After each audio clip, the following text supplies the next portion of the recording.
नमस्कार साथियों, कैसे हैं आप। आशा करता हूँ कुशल मंगल होंगे और बढ़िया तरीके से नोट्स बना रहे होंगे। हमने अभी तक लोक देवता, लोक देवियां और इसके अलावा मंदिर टॉपिक पढ़ लिया। आज हम बात करेंगे राजस्थान में संत संप्रदाय टॉपिक की। और संत संप्रदाय में मैं बगैर कोई औपचारिकता के सीधी बात करता हूँ। निर्गुण भक्ति धारा के जो संत थे उनमें पहले ही संत हम पढ़ने वाले हैं और वो हैं दादू दयाल जी। तो संत दादू दयाल जी के बारे में हम चर्चा करते हैं, तो आप जुड़िएगा मेरे साथ, जुड़े। एक संत वे हैं जिनका नाम है दादू दयाल जी।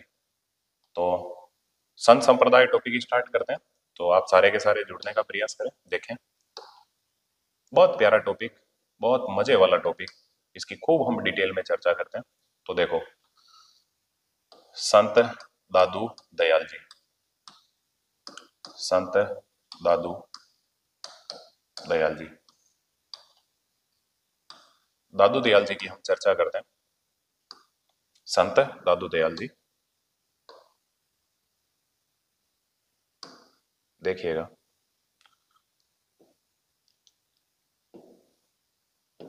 संत दादू दयाल जी की बात करूं तो इनका अन्य नाम संत दादू दयाल जी को और क्या कहते हैं, तो आपको भली भांति पता होगा। इन्हें कहते हैं राजस्थान का कबीर, राजस्थान का कबीर, राजस्थान का कबीर। आपसे पूछ ले राजस्थान का कबीर किन्हें कहा जाता है, तो संत दादू दयाल जी को। बात करते हैं संत दादू दयाल जी का जन्म, तो आपको पता होना चाहिए इनका जन्म कब हो रहा है। तो इनका जन्म हो रहा है 1544 ईस्वी में। और इनका जन्म कहाँ हो रहा है, तो आप बता सकते हो साबरमती नदी, अहमदाबाद, गुजरात। साबरमती नदी, अहमदाबाद, गुजरात।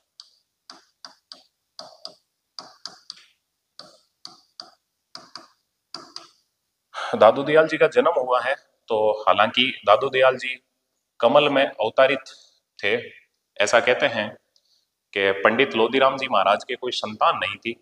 वो प्रातःकालीन स्नान करने के लिए साबरमती नदी में जाते थे और नित्य प्रतिदिन हरि स्मरण करते थे। एक दिन सुबह सुबह पंडित लोदीराम जी महाराज साबरमती नदी में नहा के बाहर निकल रहे थे।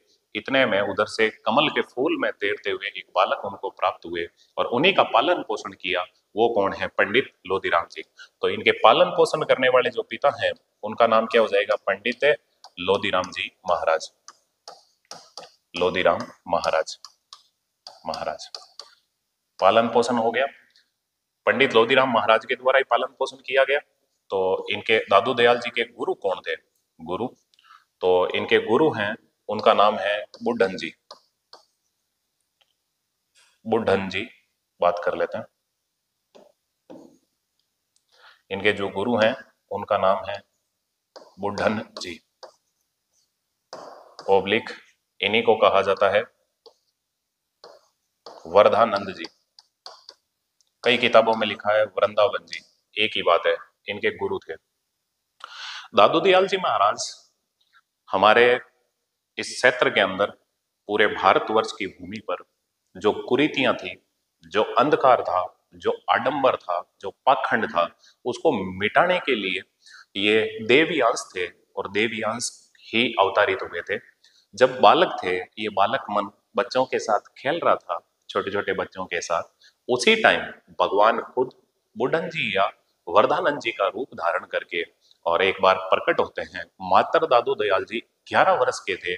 उसी टाइम में ये जो गुरु हैं बुड्ढन जी या वरदानंद जी, ये वहां आते हैं और आके और बच्चों को आवाज देते हैं। सारे बच्चे खेलते हुए भाग जाते हैं उन गुरु को देखकर, बुड्ढन जी को या वरदानंद जी को। लेकिन दादू दयाल जी है, वो इस देवी अंश को पहचान लेते हैं। दादू दयाल जी इनके पास दौड़े दौड़े आते हैं और आके इनसे दंडोत प्रणाम करते हैं। उसी टाइम के अंदर बुड्ढन जी या वरदानंद जी हैं, दादू दयाल जी के मस्तक पे हाथ धरते हैं।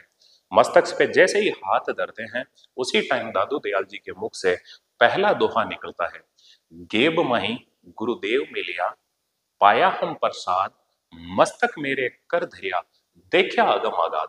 जैसे ही गुरुजी ने इनके माथे पे कर धरे, अपने हाथ धरे, दादू जी को पूरी सृष्टि का भान हो गया और दादू जी महाराज को पता चल गया मैं कौन हूं और मैं किस उद्देश्य से यहाँ आया हूं। और दादू जी कहते हैं उसी दिन अपने घर जाते हैं, माता पिता से आज्ञा लेके और लोक कल्याणकारी कार्य के लिए निकल जाते हैं। गुजरात से फिर ये आते हैं राजस्थान की ओर और राजस्थान के अंदर जो पाखंड, जो कुरीतियां, जो आडंबर था, उसको मिटाने का काम करते हैं। तो अपन सारी बातें भी करेंगे और आगे बढ़ने का प्रयास करते हैं। संत दादू दयाल जी हैं, इनके समकालीन जो बादशाह हैं वो कौन कौन है अपन बात करते हैं। तो देखो, समकालीन शासक, संत दादू दयाल जी के समकालीन शासक। तो संत दादू दयाल जी के समकालीन शासक हैं, उन्हीं की बात करता हूं। तो देखो, इनके समकालीन मुगल बादशाह, मुगल बादशाह कौन थे दादू दयाल जी के समकालीन? तो आप भली भांति जानते हो, इन दादू दयाल जी के समकालीन जो मुगल बादशाह थे उनका नाम था अकबर।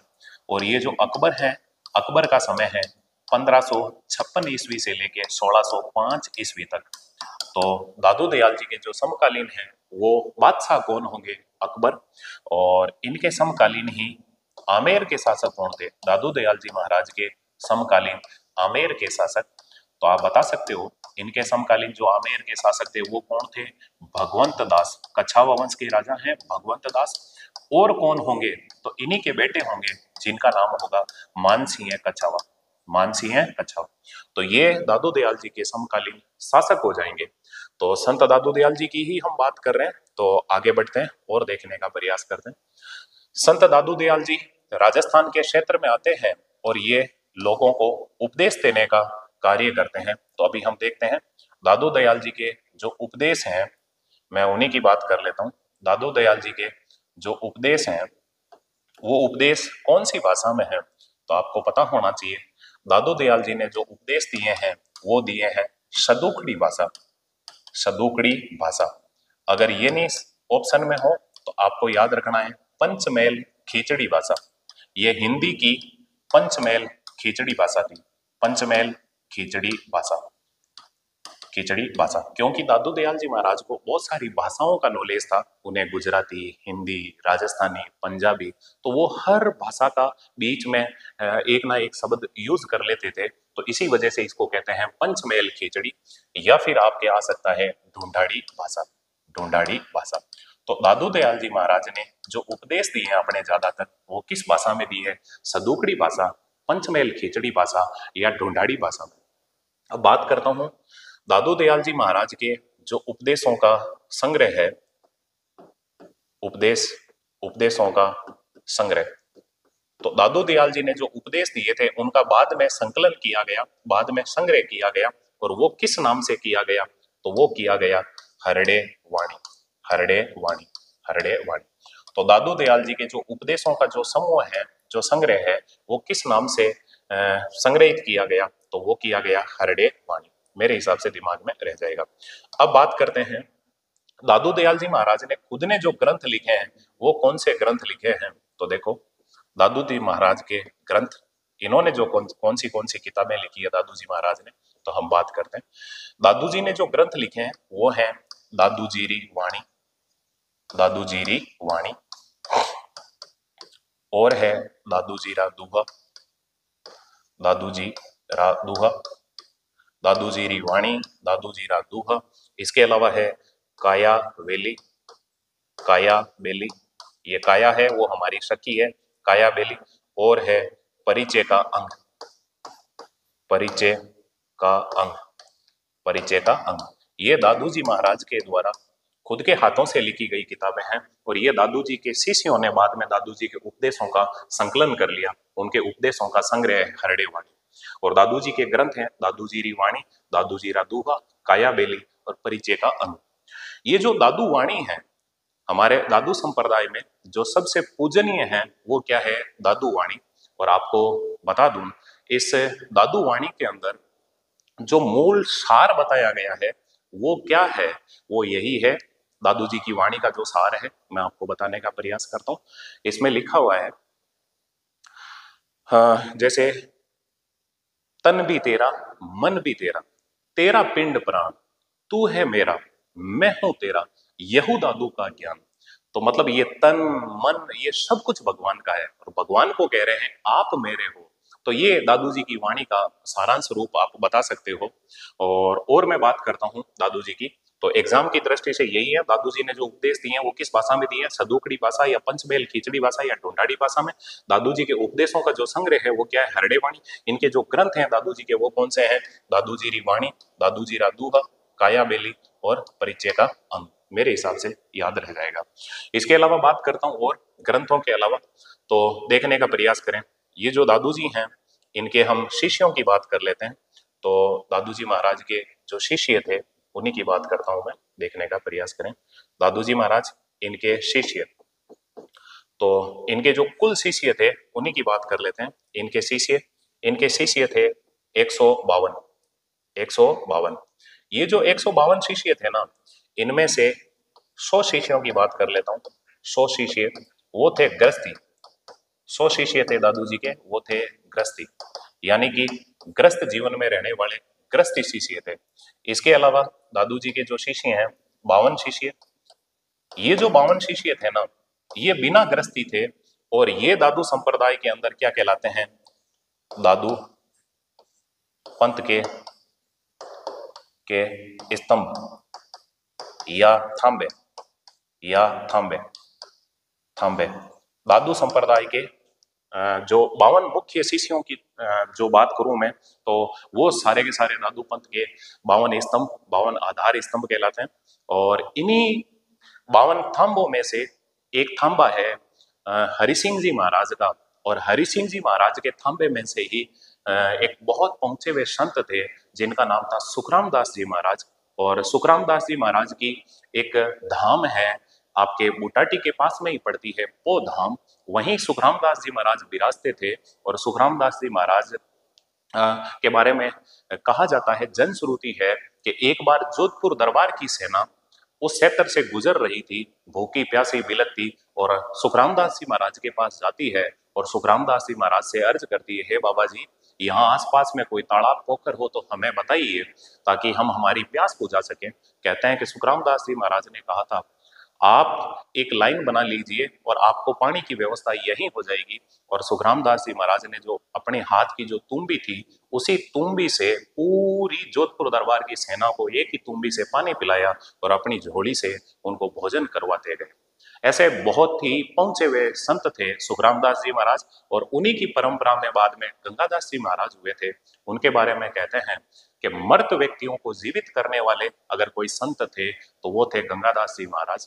और आगे कभी मैं चर्चा करूंगा, बहुत पहुंची हुई धाम है, कभी आपको मौका मिले तो वो धाम जरूर जाइएगा। और वहां अभी महंत है रामनिवास दास जी महाराज, बहुत ही निर्मल आत्मा, बहुत ही सज्जन पुरुष। खैर मैं कभी और चर्चा करूंगा, अभी हम एग्जाम की दृष्टि से जो इम्पोर्टेंट क्वेश्चन है उन्हीं की बात करते हैं। तो आपको दिमाग में रखना है दादू जी महाराज के जो टोटल शिष्य थे वो कितने थे, 152। उनमें से 100 शिष्य थे वो गृहस्थी थे और 52 शिष्य थे वो बिना गृहस्थी थे। और वही दादू पंथ के क्या कहलाते हैं, स्तंभ या थांबे। याद रह जाएगा। अब हम बात कर लेते हैं दादू जी महाराज की और इसी में हम चर्चा करते हैं दादू जी महाराज के प्रमुख शिष्य। प्रमुख शिष्य टोटल तो 152 शिष्य थे, इनमें से प्रमुख शिष्य कौन कौन हो गए दादू जी महाराज के, तो आप देखने का प्रयास करें। तो इनमें जो प्रमुख शिष्य हैं वो कौन है, वो है गरीबदास, गरीबदास जी, गरीबदास जी। और कौन हुए हैं, और हुए हैं सुंदरदास जी, सुंदरदास जी। और शिष्य कौन हुए हैं, तो और हुए हैं रजबदास जी, रजबदास जी। और दादू जी के शिष्य कौन हैं, और हैं माधोदास जी, माधोदास जी। और कौन हुए हैं, और हैं मिस्किन दास जी, मिस्किन दास जी, मिस्किन दास जी, मिस्किन दास जी। मेरे हिसाब से दिमाग में रह जाएगा। तो अभी देखने का प्रयास करें, आप जो भी पढ़ रहे हो। आप देखो दादू जी महाराज का अन्य नाम क्या है, इन्हें कहते हैं राजस्थान का कबीर। इनका जन्म हुआ 1544 में साबरमती ने नदी अहमदाबाद गुजरात में। इनके जो पिता हैं उनका नाम है पंडित लोधीराम महाराज, गुरु का नाम है बुड्ढन जी या वर्धानंद जी। और समकालीन मुगल बादशाह कौन है, अकबर। और समकालीन आमेर के शासक कौन है, भगवंत दास और मान सिंह। इसके अलावा अगर बात करें, इन्होंने उपदेश दिए हैं शदुकड़ी भाषा या पंचमहल खींचड़ी भाषा या ढूंढाड़ी भाषा में। इनके जो उपदेशों का संग्रह है वो क्या कहलाता है, हरड़े वाणी। इनके ग्रंथ हैं दादूजी री वाणी, दादूजी रा दोहा, कायाबेली और परिचय कांग। इनके टोटल शिष्य हुए थे 152, जिनमें से 100 शिष्य थे गृहस्थी और 52 शिष्य थे जो दादू पंथ के स्तंभ या थांबे कहलाते हैं। इसके अलावा बात करें इनके प्रमुख शिष्य कौन हो गए, गरीबदास जी, सुंदरदास जी, रजबदास जी, माधोदास जी और मिस्किनदास जी। अब मैं बात करता हूं, दादूजी महाराज हैं, इन्होंने जो संप्रदाय चलाया, दादूजी महाराज ने जो संप्रदाय चलाया है वो कौन सा संप्रदाय है, तो आप भली भांति जानते हो। दादूजी महाराज ने जो संप्रदाय चलाया है उसका नाम है दादू संप्रदाय। दादू संप्रदाय, दादू संप्रदाय कह दो या दादू पीठ कह दो या दादू पंथ कह दो। अभी बात करते हैं दादू पंथ, दादू संप्रदाय या दादू पंथ दादूजी महाराज ने चलाया था। और इसी दादू संप्रदाय या दादू पंथ की मैं बात करता हूं, तो देखने का प्रयास करें। ये जो दादू संप्रदाय या दादू पंथ है, इसका अन्य नाम क्या है, अन्य नाम, तो इसको और क्या क्या कहते हैं, इसे कहते हैं ब्रह्म संप्रदाय। ब्रह्म संप्रदाय, दादू संप्रदाय को और कहते हैं ब्रह्म संप्रदाय।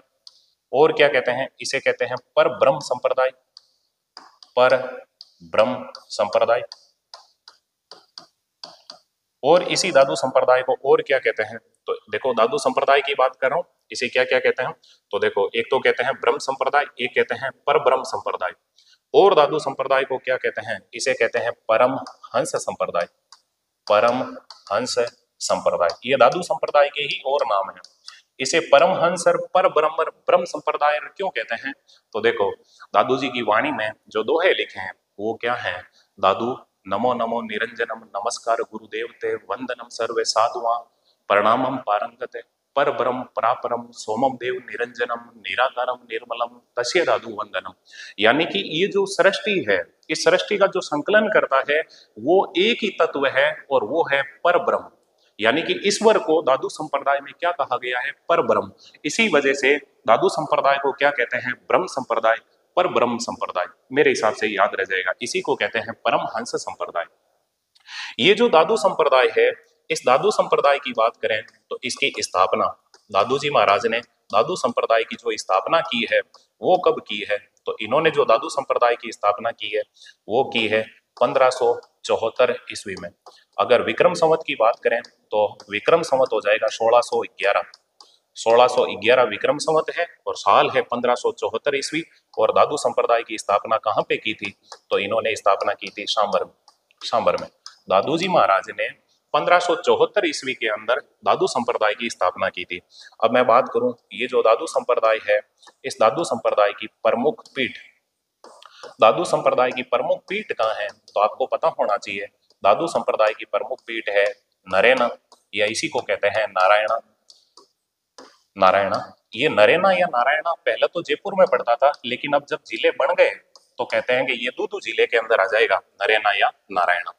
दादू संप्रदाय की बात करता हूं, तो ये जो दादू संप्रदाय है इसकी पहचान क्या है, तो दादू संप्रदाय की जो पहचान बताई जाती है वो है हाथ में सुमेरनी। हाथ में सुमेरनी, सुमेरनी। दादू संप्रदाय के जो भी संत होते हैं उनके हाथ में जो कमंडल होता है, तुम्बी होती है, वो उनकी विशेष पहचान होती है। उनके हाथ में क्या होता है, सुमेरनी। इसके अलावा बात करें, दादू संप्रदाय की बात कर रहे हैं तो देखने का प्रयास करें, यहाँ से जो भी क्वेश्चन बन सकते हैं सारी की सारी बात करेंगे। इस दादू संप्रदाय में अभिवादन शब्द, अभिवादन शब्द, एक दूसरे का अभिवादन करने के लिए, चाहे साधु संत हो चाहे गृहस्थी हो, जो भी दादू संप्रदाय के लोग हैं, अभिवादन के लिए किस शब्द का प्रयोग करते हैं, वो करते हैं सतराम। जैसे हम कहीं दादू संप्रदाय के मंदिर में जाएंगे तो वहां दंडोत प्रणाम करके जो हमारे गुरु महाराज होंगे उन्हें हम कहेंगे सतराम महाराज या सत्यराम महाराज। तो और आगे से संत भी होंगे वो भी यही शब्द का प्रयोग करेंगे, वो भी कहेंगे सत्यराम। तो दादू संप्रदाय में किस शब्द का प्रयोग करते हैं अभिवादन के लिए, सतराम, या आप कह सकते हो सत्य राम। सत्य राम, आपको पता होना चाहिए दादू संप्रदाय में दो शब्दों का उच्चारण करते हैं, दादू राम सत्य राम, दादू राम सत्य राम। खैर जो भी हो, अभिवादन शब्द हो गया। अब मैं बात करता हूं, ये जो दादू संप्रदाय है इसमें जो सत्संग स्थल होता है, सत्संग स्थल, उस सत्संग स्थल को क्या कहते हैं, जो पूजा स्थल होता है उसे क्या कहते हैं, तो आपको पता होना चाहिए, उसे कहते हैं अलख दरीबा। ये एग्जाम में काफी बार पूछा जाता है, अलख दरीबा। दरीबा दादू संप्रदाय में जो सत्संग स्थल होता है उसे क्या कहते हैं, अलख दरीबा, या इसी को कह सकते हो चौगान। चौगान, चौगान। तो दादू संप्रदाय की बात कर रहे हैं। दादू जी महाराज के जो प्रमुख शिष्य थे वो कौन थे, गरीबदास जी, सुंदरदास जी, रजबदास जी, माधोदास जी, मिस्किनदास जी। दादू जी महाराज ने जो संप्रदाय चलाया उसका नाम है दादू संप्रदाय या दादू पंथ। इसी का अन्य नाम है ब्रह्म संप्रदाय, पर ब्रह्म संप्रदाय, परमहंस संप्रदाय। स्थापना हो रही है 1574 ईस्वी में, विक्रम संवत 1611 में सांबर में। प्रमुख पीठ है नारायणा, जो कहाँ पड़ता है, दुदू में। और दादू संप्रदाय की पहचान क्या है, जो भी संत होंगे उनके हाथ में सुमेरनी होगी। और दादू संप्रदाय में अभिवादन शब्द कौन सा काम में लेते हैं, तो वो लेते हैं सत्यराम या सतराम। वैसे पूरा अगर शब्द की बात करें तो दादूराम सत्यराम। और सत्संग स्थल क्या कहलाता है, अलख दरीबा। ये जो दादू संप्रदाय है, मैं बात करता हूं इस दादू संप्रदाय की शाखाएं। बाद में आगे जाके ये दादू संप्रदाय कई शाखाओं में बटा, और वो शाखाएं कौन सी थी, तो देखने का प्रयास करें। एक शाखा है खालसा, खालसा। दूसरी है विरक्त, खालसा विरक्त। और कौन सी शाखा है, तो मैं इसको, संप्रदाय आ गया इसीलिए मैं इसको छोटा कर रहा हूं ताकि यहीं ये सारी बात हो। खालसा विरक्त, इसके अलावा उत्तरादे, और है खाकी, और है नागा। खाकी और है नागा। नागा आप समझ सकते हो। देखो, खालसा विरक्त उत्तरादे खाकी नागा, खालसा विरक्त उत्तरादे खाकी नागा, ये 5 शाखाएं बन गई थी आगे जाके कालांतर में। तो खालसा ऐसे संत जो गृहस्थी जीवन में नहीं रहते वो क्या कहलाते हैं, खालसा। विरक्त ऐसे संत जो बिल्कुल इस सृष्टि से कटे हुए रहते हैं वो क्या कहलाते हैं, विरक्त। उत्तरादे जो दादू संप्रदाय के राजस्थान को छोड़ के, राजपूतानों को छोड़ के उत्तर दिशा में चले गए वो क्या कहलाते हैं, उत्तरादे। और खाकी ऐसे संत जो अपने शरीर पे भस्म लगा के रखते हैं वो क्या कहलाते हैं, खाकी। और दादू संप्रदाय के अंदर नागा शाखा की स्थापना करने वाले थे सुंदरदास जी, हम आगे चर्चा कर लेंगे। और नागा मतलब वैसे अपन कहते हैं नगटे बदमाश। नगटे बदमाश का मतलब यहाँ ये है कि कुछ ऐसे संत थे पुराने टाइम में, आपको पता होगा जनता की हिफाजत करना भी इन संतों का काम होता था। आसपास जिस क्षेत्र में संत रहते थे वो अपनी सेना बना के रखते थे और आयुध वगैरह, हथियार वगैरह सब रखते थे। तो सुंदरदास जी की जो सेना थी वो सेना की स्थापना करने वाले दादू संप्रदाय में सुंदरदास जी हुए थे। और उन्होंने किसकी स्थापना की है, नागा शाखा की। याद रखना दादू संप्रदाय की 5 शाखाएं थी, वो कौन सी है, खालसा विरक्त उत्तरादे खाकी नागा। खालसा विरक्त उत्तरादे खाकी नागा। जब खाकी को उतरा देंगे तो नागा बचेंगे। तो ऐसे याद रखने के लिए बता रहा हूं, अदर में ना लें। प्रमुख शिष्य हो गए, दादू जी महाराज ने संप्रदाय भी चला दिया। अब मैं बात करता हूं दादू जी महाराज ने भेंट की। तो नेक्स्ट पॉइंट ले लेते हैं अपन, देखने का प्रयास करें।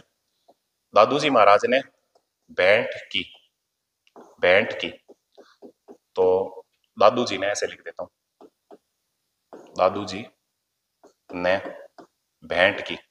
तो दादू जी महाराज ने भेंट की, मैं बात करता हूं। देखो कब, कहां, तो देखने का प्रयास करें। दादू जी महाराज ने भेंट की थी, वो की है 1585 ईस्वी में। कहां, तो फतेहपुर सीकरी में, फतेहपुर सीकरी में। और ये फतेहपुर सीकरी जगह कहां पड़ती है, ये जगह पड़ती है यूपी में, फतेहपुर सीकरी यूपी में। और दादू जी महाराज ने जो भेंट की है वो किससे की है, तो आपको पता होना चाहिए। दादू जी महाराज ने भेंट की है मुगल बादशाह अकबर से, मुगल बादशाह अकबर से, अकबर से। और दादू जी ने जो भेंट की वो किसकी मध्यस्थता से की, मध्यस्थता। तो आपको पता होना चाहिए दादू जी महाराज ने जो भेंट की है वो आमेर के कछावा वंश के राजा हैं जिनका नाम है भगवंत दास, भगवंत दास कछावा, भगवंत दास कछावा। कछावा है क्या चीज, मैं समझाने का प्रयास करता हूं। देखो, मुगल बादशाह अकबर जब शासक था तो इसको ऐसे लोग कहते थे कि फलाना धर्म ऊंचा, फलाना धर्म ऊंचा। अकबर ने कहा ऐसे कैसे हो सकता है, अगर मालिक ने, खुदा ने, ऊपर वाले ने हमें इंसान बना के भेजा है तो अब आने के बाद में, यहाँ आने के बाद में हम किसी मजहब को ऊंचा नीचा कैसे बता सकते हैं। तो अकबर ने सभी मत के, सभी संप्रदाय के साधु संतों का फतेहपुर सीकरी के अंदर एक प्रार्थना भवन बनाया जिसे कहते हैं इबादत खाना। और इस इबादत खाने में न्योता दिया और कहा मैं आपसे धर्म के विषय पर चर्चा करूंगा। और उस टाइम में अकबर ने जितने भी पहुंचे हुए संत थे सबको बुलवाया और भगवंत दास जी दादू जी महाराज को कहते हैं कि मुगल बादशाह अकबर ने भी फतेहपुर सीकरी के अंदर आपको बुलाया है, और भगवंत दास के कहने पे दादू दयाल जी महाराज हैं जो फतेहपुर सीकरी जाते हैं और वहां पे कहते हैं कि मुगल बादशाह अकबर दादू जी महाराज से बहुत प्रभावित हुआ था। एक छोटा सा किस्सा बताता हूँ आपको, जैसा मैंने सुना है दादू जी महाराज के बारे में। कहते हैं कि दादू जी महाराज जब वहां इबादत खाने में जाते थे तो अकबर बादशाह दादू जी से बहुत ज्यादा प्रभावित था, और दादू जी जहां इधर उधर निकलते अकबर बादशाह भी पीछे पीछे निकलता। इस बात को लेके बाकी साधु संत और बाकी जो मौलवी काजी थे वो दादू जी महाराज से जलस करने लगे। एक बार ऐसा हुआ, अकबर का दरबार लगा हुआ था, उसमें सारे के सारे उसी इबादत खाने में वहां पे सबके बैठने के लिए व्यवस्था की गई और दादू जी महाराज के लिए बैठने की व्यवस्था नहीं की गई। तो उस टाइम में कहते हैं कि दादू जी महाराज बाद में लेट आते हैं, सारे संत और जो भी थे काजी वगैरह सब बैठे हुए थे, दादू जी महाराज आते हैं तो अकबर बादशाह है वो स्वयं खड़े होते हैं। तो दादू जी कहते हैं नहीं बादशाह आप विराजें, और कहते हैं कि दादू जी महाराज इतने पहुंचे हुए संत थे, इतने सामर्थ्यवान संत थे कि उन्होंने जो अपने ओढ़ने वाली जो बल्टी कह सकते हैं तो उसी को या तन पे लपेटा हुआ जो कपड़ा था उसी को कहते हैं हवा में लहराया और उसके ऊपर बैठ के और प्रवचन देने स्टार्ट हो गए थे। तो उसी टाइम इबादत खाने के जितने भी संत थे और दादू जी महाराज के आगे सब नतमस्तक होते हैं और अकबर बादशाह भी स्वयं नतमस्तक होते हैं। ऐसा दादू वाणी के अंदर और जो संध्या आरती होती है उसमें ऐसा गाया जाता है कि अकबर बादशाह ने सी से नवाया। खैर जो भी हो, तो मैं बात करता हूँ दादू जी महाराज ने फतेहपुर सीकरी के अंदर ही मुगल बादशाह अकबर से भेंट की थी और अकबर दादू जी महाराज से बहुत ज्यादा प्रभावित हुआ था। तो अगर ऐसा प्रश्न पूछ ले कि वो मुगल बादशाह अकबर राजस्थान के किन संतों से प्रभावित था तो वो कौन थे, दादू जी महाराज। अब मैं बात करता हूँ, दादू जी ने बहुत सारे लोक कल्याण के काम किए और लोक कल्याण के कार्य करने के बाद में दादू जी महाराज ने जो अपना शरीर त्याग दिया तो उसी की मैं बात करता हूँ, जोड़ने का प्रयास करें। दादू जी महाराज हैं, इन्हीं की बात कर लेते हैं। तो दादू जी महाराज को निर्वाण निर्वाण तो आपको पता होना चाहिए दादू जी महाराज का जो निर्वाण है वो कब हुआ और कहाँ हुआ। तो दादू जी महाराज का जो निर्वाण है वो 1603 ईस्वी में हुआ, 1603 ईस्वी के अंदर हुआ। और दादू जी महाराज का जो निर्वाण है वो कब होता है तो वो आपको पता होना चाहिए ज्येष्ठ कृष्ण अष्टमी। जेठ में अंधारे पखवाड़े की जो अष्टमी आती है उसी दिन ज्येष्ठ कृष्ण अष्टमी को दादू जी महाराज का क्या होता है, निर्वाण। और दादू जी महाराज का निर्वाण कहाँ होता है, कौन सी जगह पे होता है तो वो आपको पता होना चाहिए, नरेना या नारायणा कह दो, ये जगह कहाँ पड़ती है दूदू में, नरेना या नारायण। और बात करता हूँ जब दादू जी महाराज का निर्वाण हो गया तो आपको पता होना चाहिए दादू जी महाराज की जो समाधि स्थल है, मैं उसी की बात करता हूँ। दादू जी महाराज की समाधि समाधि दादू जी महाराज का जो समाधि स्थल है वो कहाँ है तो जुड़िएगा। दादू जी महाराज का जो समाधि स्थल है वो कहलाता है दादू खोड़। दादू खोड़ ये दादू संप्रदाय में बहुत ही पवित्र माना जाता है। और ये जो दादू खोड़ है ये कहाँ पे पड़ता है, नरेना के पास में ही बेराणा पहाड़ी है, बेराणा पहाड़ी। तो ये नारायणा का ही भाग है बेराणा पहाड़ी, इसी के अंदर है दादू खोड़। हुआ क्या सुने, जब दादू जी महाराज ने ये जो भी देवी अंश आते हैं कुछ समय के लिए आते हैं उसके बाद में वापस देवलोक गमन हो जाता है इनका। तो दादू जी महाराज ने जब शरीर छोड़ा तो दादू जी के शिष्य जितने हिंदू थे इतने के इतने मुस्लिम शिष्य भी दादू जी के थे। जितना दादू जी को हिंदू संप्रदाय के लोग मानते हैं इतना ही मुस्लिम समुदाय के लोग भी दादू दयाल जी महाराज को मानते हैं। तो जब दादू जी की पालकी को ले जाया जा रहा था तो मुस्लिम लोग तो कह रहे थे कि हम दादू जी को गाड़ेंगे और हिंदू लोग कह रहे थे हम जलाएंगे। तो आपको अब करे क्या, तो ऐसे करके इनमें तू मैं हो गई। तो इन्होंने पालकी को तो रख दिया और एक साइड में बैठ कर न्याय करने के लिए कुछ मोजीज लोग थे वो आपस में बात करने लगे। तो कहते हैं कि दादू जी महाराज है पालकी में से शरीर को छोड़ के और वहीं एक गुफा थी बेराना पहाड़ी पे, उस गुफा के अंदर चले गए और अंदर से आवाज दी कोई भी पीछे मत आना। और उसके बाद में दादू जी महाराज का जो शरीर था वो आड़मेट हो गया। तो ऐसा माना जाता है कि दादू जी महाराज जिस गुफा के अंदर गए थे वही गुफा क्या कहलाती है, दादू खोड़। यार ये दादू खोड़ कहाँ है, बेराना पहाड़ी में। और दादू संप्रदाय में सबसे पवित्र स्थान माना जाता है दादू खोड़ को, सबसे ज्यादा पूजनीय जगह है वो है दादू खोड़। और बात करूं तो उसके बाद में ये एक परंपरा ही बन गई कि दादू संप्रदाय में जो भी साधु संत थे सन्यासी थे उनको ना तो जलाया जाता था ना ही गाड़ा जाता था। और दादू संप्रदाय के जो संत थे उनको बेराना पहाड़ी पे ले जाकर छोड़ देते थे ताकि आदमी के जाने के बाद में भी ये माटी है किसी जीव के काम आ सके। उस टाइम में, पुराने टाइम में वीरान जंगल होते थे, तो इस शरीर को जो भी जंगलों में रहने वाले जीव थे वो इनका भक्षण कर लेते थे। अब ऐसा नहीं होता। और जो भी है हमने बात की, अब बात कर लेते हैं दादू संप्रदाय के अंदर मेला। तो दादू संप्रदाय में जो मेला भरता है वो मेला कब भरता है और कहाँ भरता है, बात कर लेते हैं। दादू संप्रदाय में मेला तो कब भरेगा, तो आपको पता होना चाहिए। दादू संप्रदाय में मेला भरता है फाल्गुन शुक्ल अष्टमी को। फाल्गुन में चांदने पखवाड़े की अष्टमी, जो दादू जी का जन्म दिवस माना जाता है। और ये मेला कहाँ भरेगा, तो आपको पता होना चाहिए, ये भरेगा नरेना। और ये नरेना जगह अब वर्तमान में कहाँ आ गई है, दूदू में। दूदू में मेरे हिसाब से दिमाग में रह जाएगा। तो ये हमने कुछ दादू संप्रदाय की कुछ बात की है, तो मेरे हिसाब से आपके जहन में रह जाएगा। और इसके अलावा एक दो बातें मैं और कर लेता हूँ दादू संप्रदाय की, थोड़ा सा जुड़ने का प्रयास करें। दादू संप्रदाय में पंच तीर्थ कौन से हैं, मैं उन्हीं की बात कर लेता हूँ, तो जुड़िएगा। दादू संप्रदाय के अंदर जो पंच तीर्थ हैं वो कौन से हैं, बात करते हैं। दादू संप्रदाय में पंच तीर्थ, ऐसी कौन सी 5 जगह है जो दादू संप्रदाय में पंच तीर्थ कहलाती है, तो देखो, एक जगह है जिसका नाम है कल्याणपुर। कल्याणपुर, कल्याणपुर। इसके अलावा दूसरी कौन सी जगह है, तो दूसरी जगह की मैं बात करूं तो वो हो जाएगी आपके कल्याणपुर के अलावा आमेर। आमेर के अलावा और कौन सी जगह हो जाएगी, वो हो जाएगी सांबर। सांबर, सांबर। इसके अलावा और जगह कौन सी हो जाएगी, और हो जाएगी नरेना। और जगह कौन सी हो जाएगी, और हो जाएगी बेराना पहाड़ी, बेराना। तो ये 5 जो जगह है दादू संप्रदाय में पंच तीर्थ कहलाती है, मेरे हिसाब से दिमाग में आ जाएगा आपके।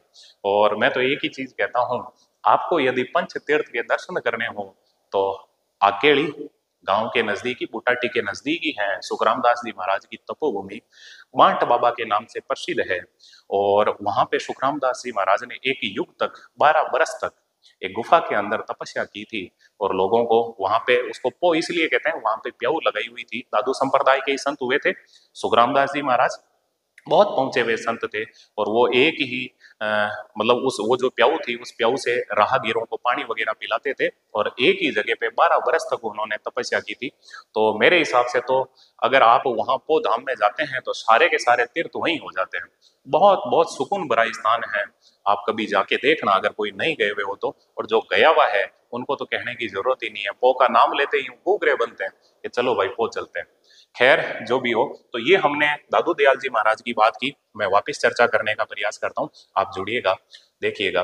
दादू दयाल जी महाराज का जो जन्म है वो जन्म कब हुआ, तो आपको पता होना चाहिए फाल्गुन, फाल्गुन शुक्ल अष्टमी को।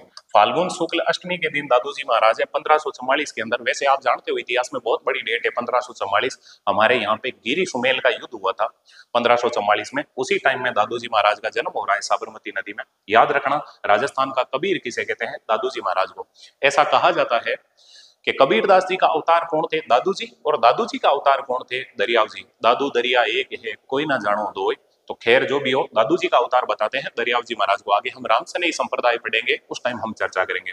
तो अभी हमने दादू जी की बात की। अन्य नाम राजस्थान का कबीर, जन्म 1544, साबरमती नदी अहमदाबाद। पिता है लोधीराम महाराज, गुरु हैं बुडन जी या वरदानंद जी, समकालीन मुगल बादशाह अकबर। और आमेर के शासक कौन है, भगवान दास और मान सिंह। इसके अलावा इनके उपदेश हैं सदुखड़ी भाषा में या पंचमहल खिचड़ी भाषा में या ढूंढाड़ी भाषा में। और दादू जी के उपदेशों का जो संग्रह है वो क्या कहलाता है, तो दादू जी के उपदेशों का संग्रह कहलाता है हरड़े वाणी। और इसके जो संकलन करता थे वो कौन थे, इसके संकलन करता तो वो थे संत दास जी, संत दास जी। और कौन थे, जगन्नाथ जी, जगन्नाथ जी। ये दादू जी के बाद में शिष्य हुए थे संत दास जी और जगन्नाथ जी। तो इन्होंने इस हरड़े वाणी का संकलन किया था। और दादू जी के ग्रंथ हैं दादू जी री वाणी, दादू जी रा दुहा, काया बेली और परिचय कांग।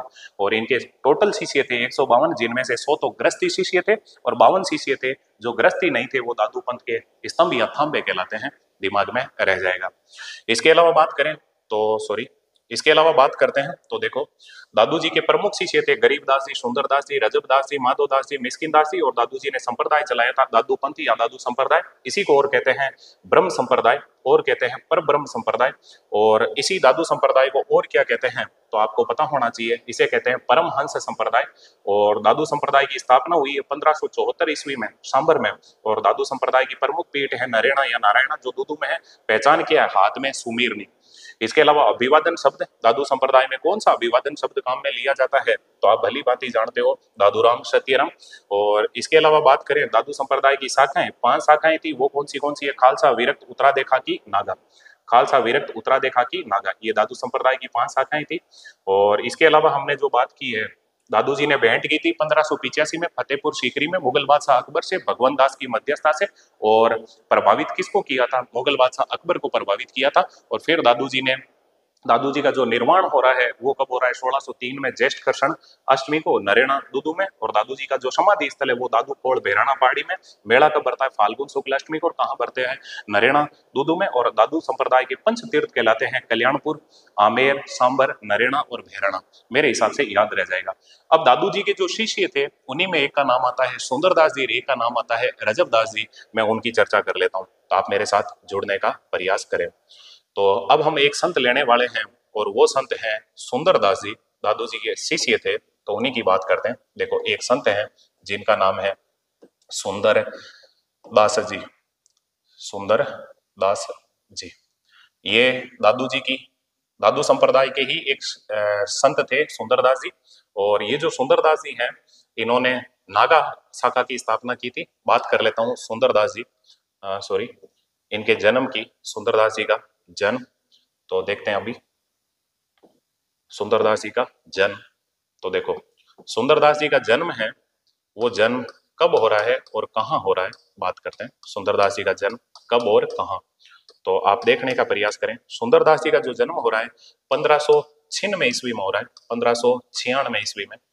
और सुंदरदास जी का जन्म कहाँ हो रहा है, तो इनका जो जन्म हो रहा है वो हो रहा है दौसा में। दौसा में सुंदरदास जी की सबसे खास बात क्या है? सुंदरदास जी का अन्य नाम क्या है? इन्हें और क्या कहते हैं? जैसे दादू जी को क्या कहते हैं, तो आप जानते हो दादू दयाल जी को कहते हैं राजस्थान का कबीर। ऐसे ही सुंदरदास जी को क्या कहते हैं, तो इन्हें कहते हैं दूसरा शंकराचार्य। दूसरा शंकराचार्य, दूसरा शंकराचार्य। आपसे पूछ ले राजस्थान का शंकराचार्य या दूसरा शंकराचार्य कौन है? सुंदरदास जी। जन्म हुआ तो निश्चित तौर पे सुंदरदास जी के पिता भी होंगे, तो बात कर लेते हैं। सुंदरदास जी के जो पिता हैं उनका नाम था परमानंद। परमानंद, परमानंद। जब भी हम पिताजी से मिलते हैं हमें परम आनंद आता है। इसके अलावा बात करें सुंदरदास जी की जो माता है उनका नाम था सती देवी। सती देवी। हालांकि पिता माता कम ही पूछे जाएंगे, आप चिंता मत करें, इतना ही याद रखना है। सुंदरदास जी को और क्या कहते हैं? दूसरा शंकराचार्य। और ये जो सुंदरदास जी हैं इनके जो गुरु हैं, वो गुरु कौन है, तो आप बता सकते हो आराम से। इनके गुरु हैं जिनका नाम है दादू दयाल जी। दादू दयाल जी। तो दादू दयाल जी हैं वो सुंदरदास जी के क्या थे भाई? गुरु। इसके अलावा मैं बात करूं तो सुंदरदास जी ने जो ग्रंथ लिखे हैं वो कौन से लिखे हैं, तो आप आराम से बता सकते हो। सुंदर सार, सुंदर सार, सॉरी, सुंदर सार। सुंदरदास जी के जो भी ग्रंथ होंगे उनमें सुंदर सुंदर नाम जरूर आपको देखने को मिलेगा। सुंदर सार। इसके अलावा है सुंदर विलास, सुंदर विलास, सुंदर विलास। ये जो सुंदर विलास है ना, इसी को कहते हैं ज्ञान सवैया। ज्ञान सवैया। सुंदर सार, सुंदर विलास। इसके अलावा है सुंदर ग्रंथावली, सुंदर ग्रंथावली, ग्रंथावली, सुंदर ग्रंथावली। और इसके अलावा इनका एक ग्रंथ है जिसका नाम है ज्ञान समुद्र। ज्ञान समुद्र। हम सुंदरदास जी की बात करें, दादू जी के शिष्य हैं सुंदरदास जी, जिन्हें दूसरा शंकराचार्य कहते हैं। इनका एक ग्रंथ है जिसका नाम है ज्ञान समुद्र। ज्ञान समुद्र, समुद्र। आराम से याद रह जाएगा। अब बात करूं, ये जो सुंदरदास जी हैं इन्होंने और किसकी स्थापना की है, तो हम बात कर लेते हैं। सुंदरदास जी ने जो स्थापना की है, स्थापना, तो सुंदरदास जी ने स्थापना की, आप जानते हो, दादू संप्रदाय में नागा शाखा की। सुंदरदास जी ने स्थापना की है दादू संप्रदाय की नागा शाखा की। दादू संप्रदाय की नागा शाखा की, नागा शाखा की, नागा शाखा की। तो दादू संप्रदाय में नागा शाखा की जो स्थापना करने वाले हैं वो कौन है? सुंदरदास जी। और बात करता हूं, ये जो सुंदरदास जी हैं, एक दो बातें और है सुंदरदास जी की, तो इसी को छोटा कर लेते हैं, अगला पेज ना लेके देखने का प्रयास करें। सुंदरदास जी थोड़ा सा देखें। सुंदरदास जी ने निवास, देखो सुंदरदास जी ने जो निवास किया है, निवास वो कहाँ किया है और किन के साथ किया है, कहाँ और किन के साथ ज्ञान की चर्चा करते थे ये कहाँ? तो सुंदरदास जी ने निवास किया था, वो कहाँ किया था? काशी के 80 घाटों पे, जिसे आजकल वाराणसी कहते हैं, काशी के 80 घाटों पर, 80 घाटों पर। और इन्होंने जो निवास किया वो किन के साथ किया? किन के साथ? किन के साथ? तो उस समय के बहुत ही पहुंचे हुए संत थे और वो ज्ञान की चर्चा करते थे सुंदरदास जी से। उनका नाम था गोस्वामी तुलसीदास जी। गोस्वामी तुलसीदास जी, गोस्वामी तुलसीदास जी, तुलसीदास जी। बस गोस्वामी तुलसीदास जी के साथ में ये 80 घाटों पर, काशी के 80 घाट थे, वहां निवास करते थे, ज्ञान की चर्चा करते थे। गोस्वामी तुलसीदास जी भी सुंदरदास जी से ज्ञान चर्चा करते थे सदैव और इनसे ज्ञान लेते थे। इसके अलावा मैं बात करूं तो इनका निर्वाण, तो जो सुंदरदास जी हैं इन्हीं की बात करते हैं। तो सुंदरदास जी को निर्वाण की प्राप्ति हो रही है, वो कहाँ पे हो रही है? तो देखो सुंदरदास जी का निर्वाण, निर्वाण, सुंदरदास जी का जो निर्वाण है उसकी बात करूं तो देखो इनका जो निर्वाण हो रहा है सुंदरदास जी का, वो कहाँ पे हो रहा है? तो इनका निर्वाण हो रहा है सांगानेर, सांगानेर। और सांगानेर जगह कहाँ पड़ती है? तो ये जयपुर में, जयपुर में। वैसे सांगानेरी प्रिंट भी प्रसिद्ध है। बस इसमें इतना ही याद रखना है, दादू जी के शिष्य हैं सुंदरदास जी, और इनको क्या कहते हैं? दूसरा शंकराचार्य या राजस्थान का शंकराचार्य, वही शंकराचार्य जिन्होंने भारत की चारों दिशाओं के अंदर 4 मठ स्थापित किए थे, आप भली भांति जानते हो। तो ये दूसरे शंकराचार्य हैं या राजस्थान के शंकराचार्य हैं। और बाकी आप जानते हो इन्होंने दादू संप्रदाय में नागा शाखा की स्थापना की है। इनके ग्रंथ कौन से हैं? तो सुंदर सार, सुंदर विलास, सुंदर ग्रंथावली और ज्ञान समुद्र, ये इनके ग्रंथ हैं। दादू जी के एक शिष्य हो गए जिनका नाम क्या है? सुंदरदास जी। तो ये अभी हमने दादू संप्रदाय के एक संत और पढ़ लिए। इसके बाद में हम चर्चा करते हैं, एक संत हैं जिनका नाम है रजब दास जी। दादू संप्रदाय में एक संत हुए जिनका नाम है रजब दास जी, रजब दास जी। ये दादू जी के शिष्य थे, मुस्लिम पठान थे ये रजब दास जी। इन्हीं की बात करते हैं, हल्का सा देखने का प्रयास करें। ये जो रजब दास जी हैं, इनका जन्म, रजब दास जी का जन्म, तो देखो इनका जन्म, रजब दास जी का जो जन्म हो रहा है वो जन्म कब हो रहा है और इनका जो जन्म हो रहा है वो कहाँ हो रहा है, बात करते हैं। हालांकि जन्म वाले कम ही क्वेश्चन पूछे जाते हैं, लेकिन फिर भी एक आपको आइडिया रह जाए थोड़ा सा कब और कहाँ, तो देखने का प्रयास करें। रजब दास जी की बात कर रहा हूँ, वही संत हैं जो आजीवन दूल्हे के वेश में रहे थे। इनका जन्म हुआ था, कब हुआ है तो देखने का प्रयास करें। इनका जन्म हुआ है लगभग 16वीं सदी, लिख दूं मैं, 16वीं सदी में। और इनका जो जन्म हो रहा है वो, इनका जन्म कहाँ हो रहा है? इनका जन्म हो रहा है सांगानेर। और ये सांगानेर जगह कहाँ पड़ती है? ये जगह पड़ती है जयपुर में, जयपुर में। और इनका जो जन्म हो रहा है वो कौन से परिवार में हो रहा है? तो आपको पता होना चाहिए, मुस्लिम पठान परिवार में इनका जन्म हो रहा है। देखने का प्रयास करें तो इनका जो जन्म हो रहा है कौन से परिवार में हो रहा है? तो आपको पता होना चाहिए मुस्लिम पठान परिवार में। तो मैं यहाँ पे लिख दूं पठान परिवार, पठान परिवार। दादू जी के शिष्य थे ये, अभी हम खूब बात करेंगे इनकी। ये जो रजब दास जी हैं, इनके जो गुरु हैं, गुरु कौन थे? तो आप बता सकते हो दादू जी महाराज, दादू दयाल जी, दादू दयाल जी, याद रह जाएगा। इसके अलावा रजब दास जी की बात करूं तो देखने का प्रयास करें, इन्होंने शाखा, कौन सी शाखा चलाई थी? तो इनकी जो शाखा थी, तो रजब दास जी की जो शाखा है वो कौन सी है? तो इन्होंने जो शाखा चलाई है वो है खाकी शाखा। दादू संप्रदाय के अंदर जो खाकी शाखा है उसके जो संस्थापक हैं वो कौन है? रजब दास जी। इसके अलावा बात करें रजब दास जी के जो ग्रंथ हैं वो कौन से हैं? तो आप देखने का प्रयास करें। एक तो है रजब वाणी, रजब वाणी, रजब वाणी, और है शर्वंगी, शर्वंगी, शर्वंगी, और है अंगबंध, अंगबद्ध, अंगबद्ध। ये रजब दास जी की कुछ किताबें थी, रजब वाणी, सर्वंगी और अंगबद्ध, अंगबद्ध। और ये जो रजब दास जी हैं इनकी बात करता हूँ कुछ विशेष बात, और वो विशेष बात क्या है? तो देखो ये आजीवन दूल्हे के वेश में रहे थे। तो रजब दास जी की जो विशेष बात है उसी की हम चर्चा कर लेते हैं। देखो विशेष, विशेष बात क्या है तो दिमाग में रखना, यह आजीवन दूल्हे के वेश में रहे, यह आजीवन दूल्हे के वेश में रहे, दूल्हे के वेश में रहे, वेश में रहे। थोड़ा सा सुनना, हल्की सी बात करता हूँ, सुन। है क्या चीज? एक बार ये दादू जी के शिष्य ही थे और दादू जी महाराज सांगानेर में विराज रहे थे किसी जगह पे धूनी लगा के। रजब दास जी, इनका रिश्ता तय कर दिया। रिश्ता तय करने के बाद में जब इनको सेहरा वेरा पहना के और शादी के लिए जब ले जा रहे थे, उसी टाइम दादू जी महाराज के पास दादू जी के और भी शिष्य हैं, वो आके कहते हैं, दादू जी महाराज आप यहाँ क्या कर रहे हो, आपके शिष्य की तो शादी हो रही है। दादू जी ने कहा कौन से शिष्य की शादी हो रही है? कहा रजब दास की। कहा नहीं, मेरा शिष्य शादी कर ही नहीं सकता। कहा अरे दादू जी आपको तो पता ही नहीं है, अभी थोड़ी देर में आपके इधर से ही गुजरेगा। जैसे ही वो बैंड बाजे के साथ में नाचते गाते रजब दास जी घोड़ी पे बैठे हुए और दादू जी महाराज के पास से गुजर रहे थे, दादू जी ने एक शब्द भेदी बाण चलाया, रजब ते गजब की न्या सिर पर बांध्या मोड़, आया तू हरि भजन को किया नरक में ठोड़। हे रजब, तू हरि स्मरण करने वाला ये नरक वाले काम क्यों कर रहा है? रजब जी ने आव देखा ना ताव, जट से घोड़ी से कूदे और वही जाए भागते ही निकले। अरे तुम्हारे जैसे नौजवान थे, कई तो रजबदास जी के पीछे, अरे रजब माने जिमण तो जिमा दे, अरे कई उधर घोड़ी की तरफ कि रजब नहीं तो मैं बैठा शादी करने। लेकिन दादू जी के शब्दों का इतना प्रभाव था, रजबदास जी आजीवन फिर दुल्हे के वेश में रहे।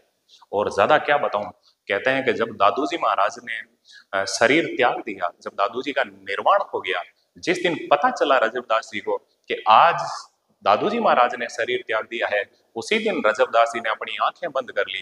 कहा जब गुरु ही नहीं है तो मैं देखूं किसको। और आंखें बंद रखते हुए ही उन्होंने जितना जीवन बचा था सांसारिक जीवन, वो सांसारिक जीवन में वो जिए। और बाद में कहते हैं कि दादू जी महाराज के वियोग में रजबदास जी ने भी प्राण त्याग दिए। कैसी गुरु शिष्य परंपरा रही होगी।